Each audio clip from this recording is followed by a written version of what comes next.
Hi, I'm Jim Murphy. I'm Senior Director of Legal Advocacy for the National Wildlife Federation, and I'm here to talk about the Sackett v. EPA decision and what it means for the protection of our waters.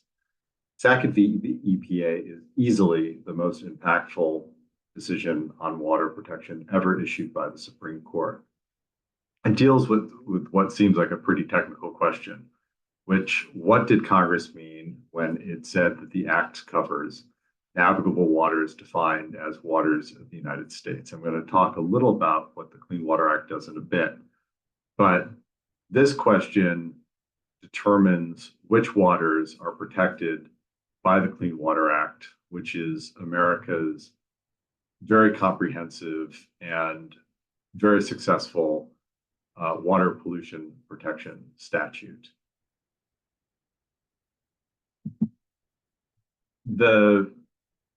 The question of what a water United States is basically determines whether various waters, streams, rivers, lakes, bays, estuaries, etc., qualify for the Act's protections and for some of the other provisions that the Act provides. So if a water is not a quote unquote water of the United States, it means that the basic protections of the Act do not apply to that water, which can have extreme consequences for the water, including it could be polluted or destroyed without any sort of consequence.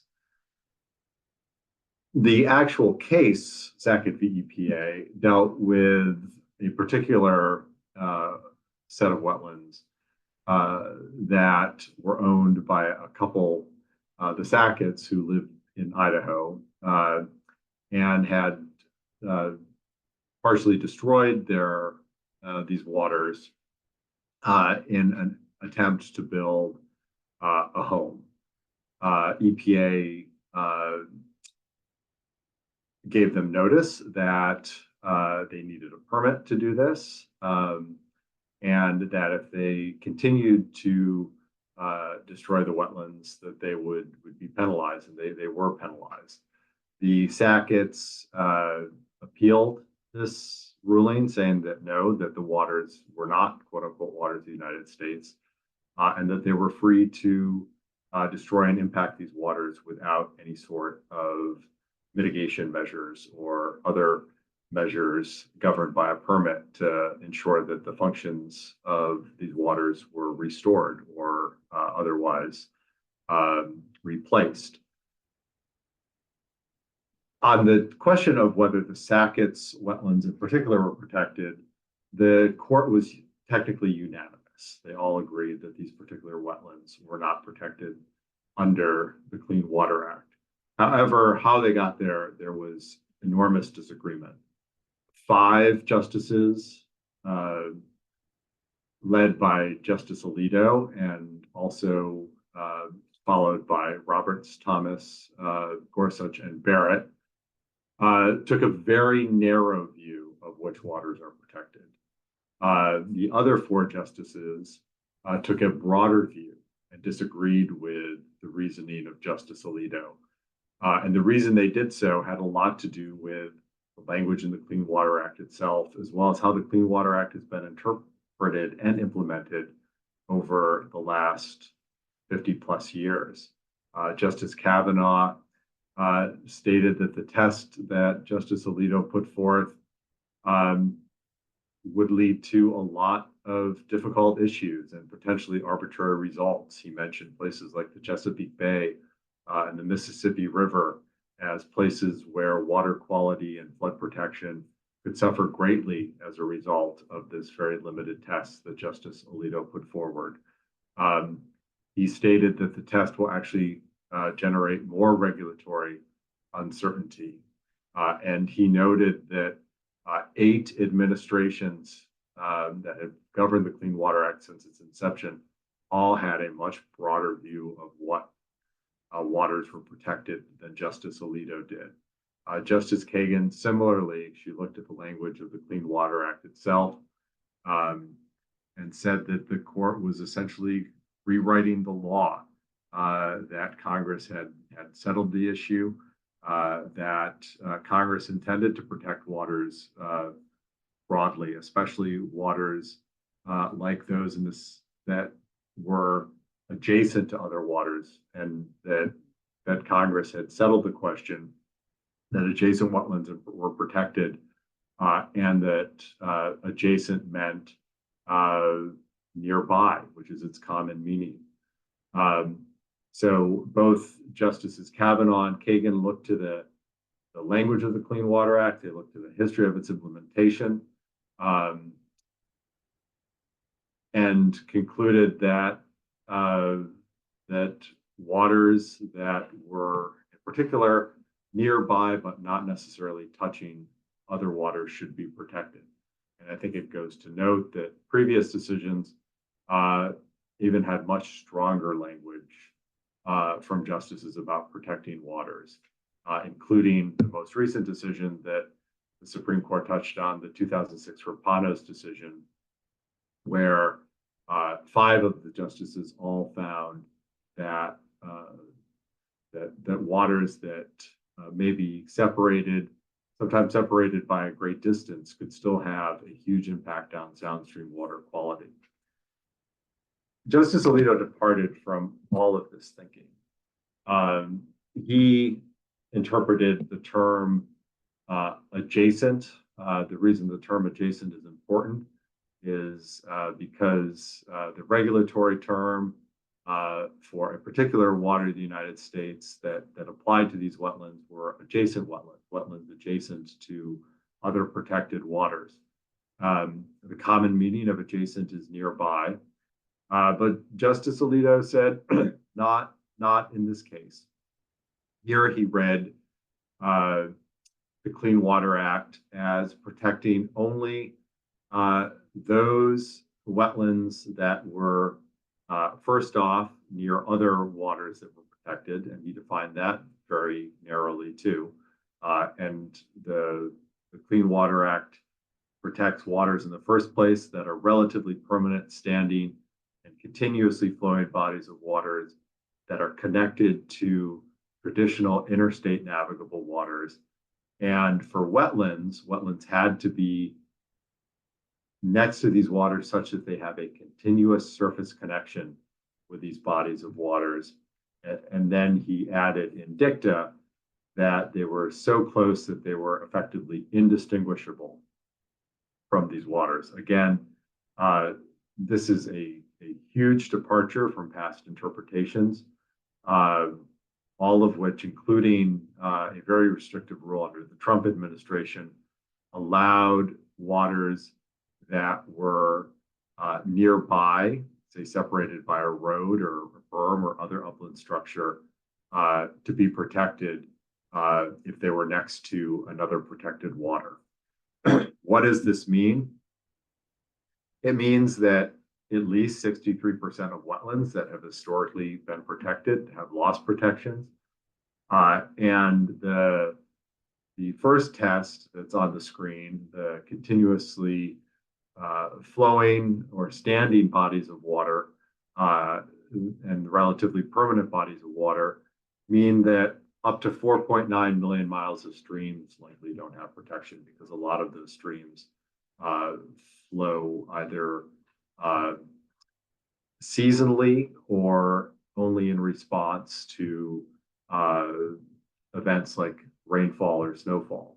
And while some seasonal streams may be protected, other seasonal streams may not be protected. There's not a lot of guidance there. So it's almost certain that streams that flow what's called ephemerally, which is in response to rainfall or snowmelt, are not protected. But it's quite likely that many other streams that flow more frequently than that also aren't protected. Regardless, it's a large number of waters.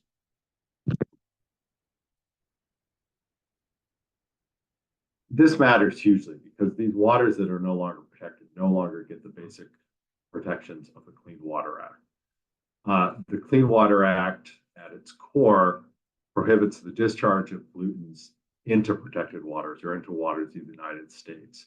So it means that people can't pollute or destroy them at will. They need to get a permit. There's 2 types of permits that are generally available. There are the MPDES discharge permits, which cover things like sewage treatment effluent or effluent from a chemical or industrial plant. And these permits ensure that that effluent is treated before it enters the water such that it protects water quality.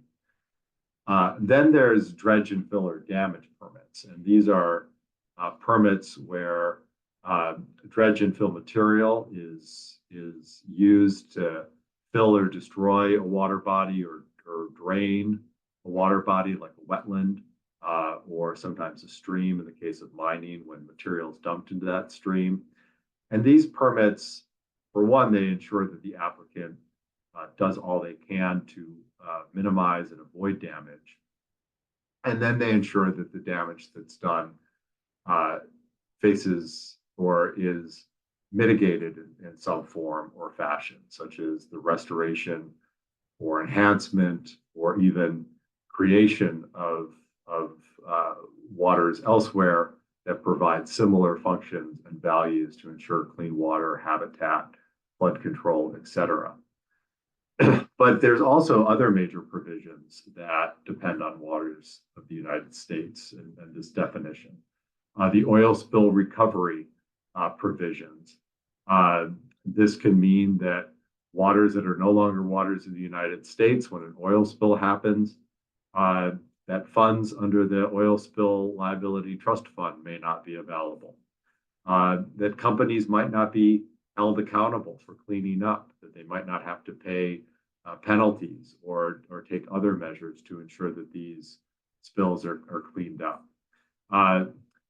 What's a water in the United States also determines whether states and tribes can review federally licensed or permitted projects that may have impacts on waters. These are projects like pipelines or mines or dams that are operated under federal license or permits that can have huge impacts on, for instance, the flow of a water, temperature of water, access to fisheries. States can ensure that these uses are protected with what's called Section 401 review of these projects and condition these federal projects so that way there is protection of the waters and of the state uses of the waters. This has been used for things like fish passages, access to fisheries, and other very important measures to give states and tribes the power to protect their own waters.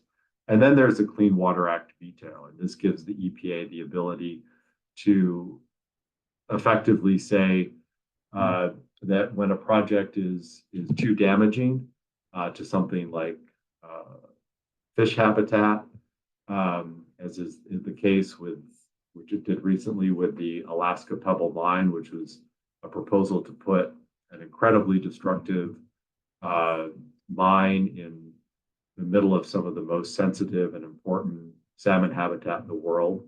That this authority also rests on waters of the United States. So when that term becomes limited, the pollution protection and the oil spill protection and the habitat protection value of all of these Clean Water Act programs shrinks too, and it means that so many more waters are vulnerable to damage without federal protection.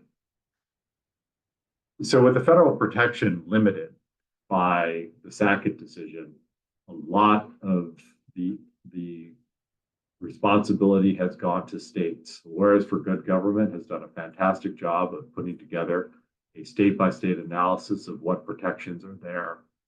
But the overall picture is that, unfortunately, many states have little to no protections. And when states have little to no protections and the federal protections have shrunken so greatly, there are just a lot of waters out there right now that used to have protection against pollution and destruction that now do not, and that are vulnerable to being impacted, to being destroyed, to being polluted without any consequence to the polluter. The map on the lower corner, the Earth Justice map, shows in red. The redder the state, the more at risk the waters are, because the lower level of protections the state has. The states that are the deepest red have no state protections at all. And unfortunately, some of the states that have the fewest protections are states that have some of the highest vulnerability, states where there are a lot of waters that do not flow year round. Since Sackett has occurred, states have woken up to the fact that they need to do something. But unfortunately, also, many of the dirty water interests have also woken up to the fact that they can go into some states and weaken protections even further, so they can get away with more impacts to waters without having to take measures to protect them. And from a business standpoint, unfortunately, I need to see that as cost. But obviously, when waters are protected, it's cost to us all. You see the map in the upper right-hand corner. The states in green have all done something to enhance the protections that they have. And this has meant things like adding in a citizen suit provision, or giving more resources to state agencies that now have to do more because the feds are doing less. The states in blue have either passed or introduced a law that would put in a new regulatory program to help fill the gaps.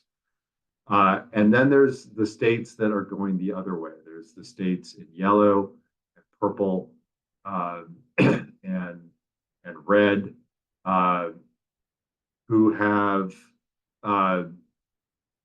passed either no more strict or laws, as North Carolina did. North Carolina is an interesting case because while the legislature restricted Clean Water Act protections, the governor has tried to strengthen them with executive order and has put in some good measures through executive order. But Indiana, unfortunately, has passed a law that rolled back some of its existing protections. And Florida, South Carolina, Tennessee, Missouri, and Louisiana are all have laws that have been introduced that would weaken protections, and in some cases weaken protections in states that already have pretty weak protections in the first place. We're going to see more of this in the future as the fight goes to the states. However, without that federal floor of basic protections, we're back to in many ways, far too close to where we were in 1971 before the act was passed, when we had a mishmash of protections. And this, again, is why it's so important to tell those local stories and to let it be known how important it is to have a federal floor of protections. Thank you, and I will pass it on to my colleague.